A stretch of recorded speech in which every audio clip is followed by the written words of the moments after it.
Isso aconteceu em 2019. Eu trabalhava em um supermercado, geralmente fazendo o turno de fechamento, e morava sozinha em um apartamento pequeno de um quarto. Tínhamos muitos clientes frequentes na loja, pessoas que vinham o tempo todo, geralmente sempre no mesmo horário. Um desses clientes era um homem que aparecia sempre pouco antes de fecharmos, algumas vezes por semana. Ninguém sabia o nome dele, mas todos conheciam porque ninguém gostava de clientes que chegavam 10 minutos antes de fechar. Normalmente, sendo a única caixa, eu era quem interagia com ele. Ele sempre foi um pouco estranho, não falava muito e sempre tinha uma expressão cansada no rosto. Naquela noite, ele entrou como sempre fazia, pouco antes de fechar, pegou algumas coisas e veio até o caixa. Eu escaneei os itens, ele pagou e foi embora. Não trocamos palavras além de um simples cumprimento.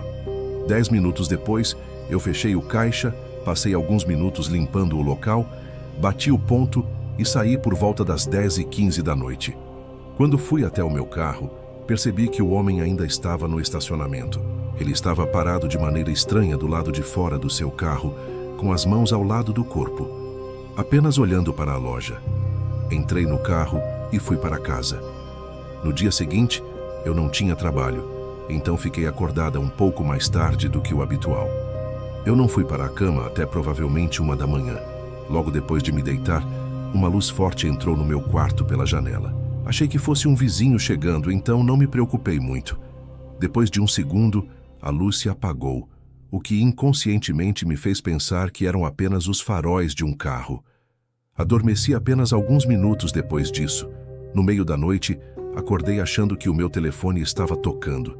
Como eu estava meio adormecida e no meio de um sonho, não conseguia distinguir o que era real e o que não era. Eu esfreguei os olhos e toquei no meu celular, que estava na mesa de cabeceira. Ele estava apagado. Não havia mensagens ou chamadas perdidas. Não sabia o que pensar.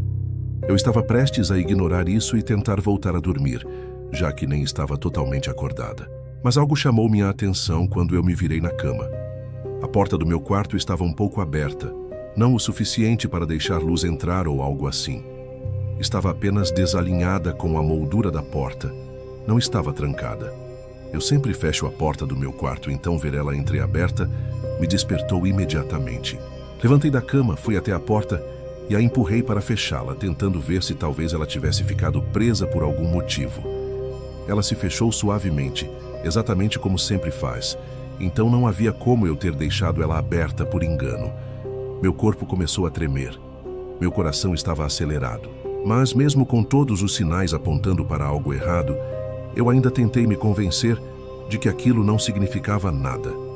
Tentei pensar em alguma explicação que fizesse sentido e que não me fizesse me preocupar. Mas minha mente voltou à luz que eu tinha visto antes de dormir. Fui até a janela e olhei pelas cortinas. Havia um carro estacionado na minha garagem. Eu só conseguia ver a parte de trás, mas uma onda de pânico tomou conta de mim. Quem estava na minha casa? E será que havia alguém lá dentro comigo? Corri até a porta novamente e acendi as luzes. Fiquei ali, parada, pensando e começando a entrar em pânico, me perguntando se deveria ligar para a polícia, apenas para garantir que tudo estava bem. Olhei para a mesa de cabeceira onde meu celular estava e antes de me mover para pegar ele, vi um olho me observando através de uma fresta no armário. Meu corpo tremia e eu soltei um suspiro de medo. Então me virei rapidamente e corri para fora da minha casa. Quando finalmente encontrei um vizinho que atendeu a porta e ligou para a polícia para mim, pelo menos 15 minutos já tinham se passado. O carro ainda estava na minha garagem quando os policiais chegaram, mas o homem já havia desaparecido. Não demorou muito para que usassem o carro para rastreá-lo, e eu senti um nó no estômago quando descobri que era o homem do supermercado. As justificativas dele para tudo não faziam sentido, mas estava claro que ele já estava me observando há algum tempo e não estava mentalmente bem. Acho que a única razão de eu ter acordado naquela noite foi porque o telefone dele tocou enquanto ele estava se escondendo, e ele silenciou o celular exatamente quando eu acordei.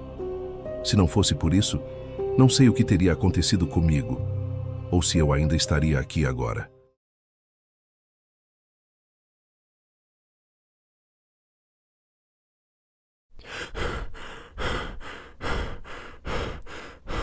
Eu moro em uma casa pequena, em um bairro razoavelmente tranquilo, e também trabalho em casa. Meu escritório fica no andar de cima, em um cômodo pequeno com a mesa perto de uma janela que dá para a frente da casa. Eu gostava de poder abrir a janela para respirar um ar fresco ou simplesmente admirar a vista quando o tempo estava agradável. Era o começo do outono, então deixei a janela aberta durante o dia todo. Em um dia comum de semana, por volta de meio-dia, eu estava trabalhando como de costume, quando notei algo pela janela. Um homem estava parado no final da minha garagem, não estava passando por ali ou fazendo algo simples como amarrar o sapato. Ele só estava lá, olhando para a minha casa. Não sabia se ele me via pela janela, mas depois de apenas alguns segundos me observando, ele se afastou. Achei aquilo realmente estranho, mas não dei muita importância. O que mais eu poderia pensar ou fazer? Continuei trabalhando e, de vez em quando, dava uma olhada pela janela, mas como não vi nada demais, não me preocupei muito. No dia seguinte, segui minha rotina habitual. Comecei o trabalho e fiquei bastante ocupado o dia todo, com várias videochamadas com meus colegas.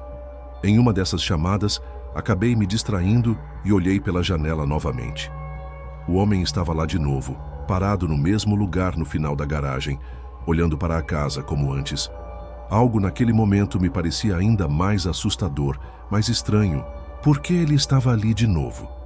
Eu devia estar olhando para ele há um bom tempo, porque um dos meus colegas percebeu que eu parecia preocupada e perguntou se estava tudo bem.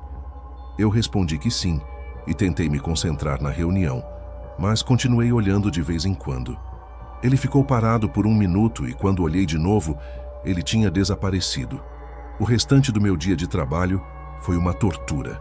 Não conseguia parar de pensar naquele homem estranho olhando para a minha casa. Era tudo tão esquisito. Quando terminei o expediente, saí e andei pela garagem, tentando entender por que ele ficava olhando para a minha casa daquele jeito. Tudo parecia normal, mas percebi que a janela do meu escritório estava visível e clara de onde ele estava parado, o que significava que ele provavelmente podia me ver olhando para ele. Voltei para dentro e preparei o jantar. Mais tarde, conversei com meu irmão por telefone e mencionei o que tinha acontecido. Ele concordou que era estranho, mas achava que não passava de uma coincidência. Após a conversa, sentei no sofá e tentei assistir algo para relaxar e tirar aquilo da cabeça.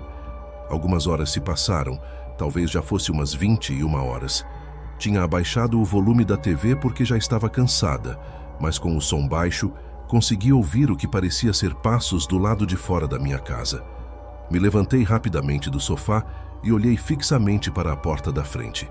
Os passos se aproximaram, pararam por 1 segundo e depois seguiram em frente. Corri até a porta e olhei pelo olho mágico. Consegui ver vagamente uma figura caminhando pela rua. Quando a figura desapareceu, abri a porta. Na hora, percebi que havia um bilhete preso atrás dela. Era curto. Dizia apenas PATS, responda à porta. Não só fiquei confusa, mas aterrorizada. Como essa pessoa sabia meu nome e o que significava aquele bilhete? Ele nem mesmo bateu na porta ou ficou tempo suficiente para eu ter respondido. De qualquer forma, isso foi o suficiente para que eu ligasse para a polícia. 2 policiais vieram até minha casa e eu contei tudo o que havia acontecido. Infelizmente, não puderam fazer muito. Eles apenas anotaram tudo e disseram que, caso algo mais acontecesse, eu deveria ligar novamente. Isso não me deu nenhuma sensação de segurança. Fiquei acordada até tarde naquela noite, deitada na cama, incapaz de dormir. Passei horas pensando no homem que estava rondando minha casa e no bilhete perturbador que ele deixou. Por volta de 2 horas da manhã, um som de batidas na porta ecoou pela casa silenciosa. Meu corpo congelou. O silêncio da casa estava ensurdecedor enquanto eu ouvia, apavorada. Após alguns segundos, as batidas se repetiram. Meu coração acelerou. Peguei meu celular e liguei para o número de emergência. Eles mandaram policiais imediatamente, mas as batidas continuaram o tempo todo em que eu esperava. O mais assustador era que elas nunca ficaram mais altas, mais rápidas ou agressivas. Era sempre o mesmo ritmo batendo insistentemente, ecoando pelos corredores da minha casa. A operadora me avisou que os policiais estavam a 2 minutos de distância e logo depois as batidas diminuíram. Primeiro ficaram 15 segundos de silêncio, depois 30, até que 1 minuto inteiro passou. Quando os policiais chegaram, ninguém estava mais na porta. Eles estavam atrasados. Novamente contei tudo o que aconteceu, e dessa vez pareceu que os policiais levaram mais a sério, mas ainda assim não havia muito o que fazer. Eles disseram que colocariam um oficial para patrulhar a área nas próximas semanas. Essas semanas passaram, e o homem nunca mais apareceu na minha porta ou no final da garagem, pelo menos que eu soubesse. Agora já se passaram meses e nada mais aconteceu, mas eu ainda sinto um medo profundo. A ideia do bilhete estranho pedindo para eu abrir a porta e depois as batidas àquelas 2 horas da manhã continuam me assombrando. Além disso, há a constante preocupação de que ele possa voltar. Não sei o que ele queria, quem ele era, ou se ele realmente se foi para sempre.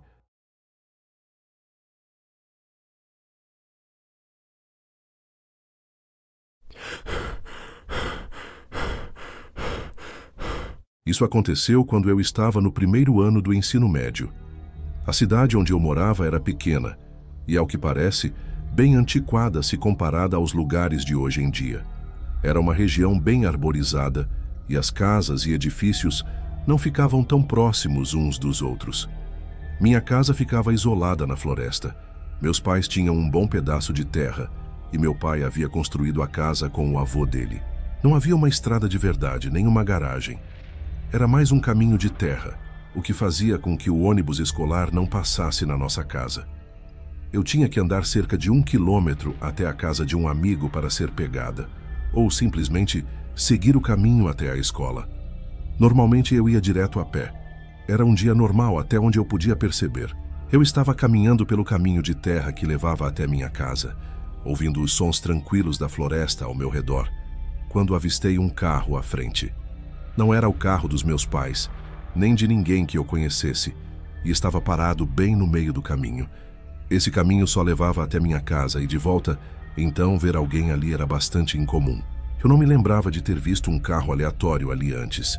Senti um desconforto ao ter que passar por ele. Dentro do carro estava uma mulher.